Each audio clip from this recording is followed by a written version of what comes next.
Man has a strange disease. Every night at 12 o'clock, he would wake up in the body of a stranger. Sometimes it's a handsome man, sometimes it's a beautiful woman, and sometimes even Spider-Man's best friend.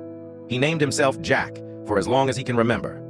He's been living in different people's bodies. At the moment of possession, he will read all the host's memories and help him through the day, and then secretly leave a photo as a remembrance. On this day, Jack possessed an asshole's body, although he was not very good looking, but he had a beautiful girlfriend. When he met Annie, Jack had a strange feeling for this girl.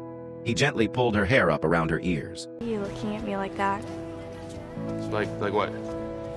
Maybe it would be fun if we just went somewhere. Like after school? Or even now.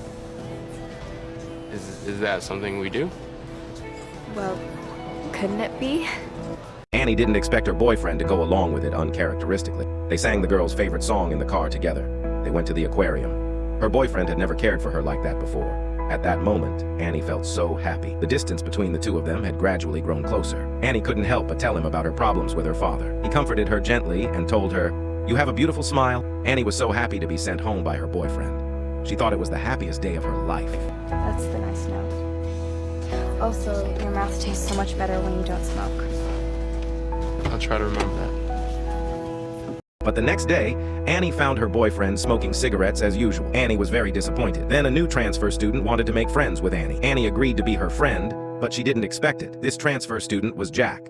Her boyfriend came up to her in lab class. He didn't remember anything about yesterday's date, and he complained that because he and Annie skipped class yesterday, he didn't get a lot of homework done. Annie got a little upset. Jack scolded the boy, and then he gently pulled Annie's hair up. Jack's gesture made Annie a little embarrassed, so she left the lab. The next day, Annie went to the bar with her boyfriend. She still tried to remind him of their date, so she played the song they sang in the car, but he didn't respond. Instead, a boy danced to the music. It was obvious that he was Jack. At his invitation, Annie danced with him. Then they got to talking. He pulled the girl's hair up again.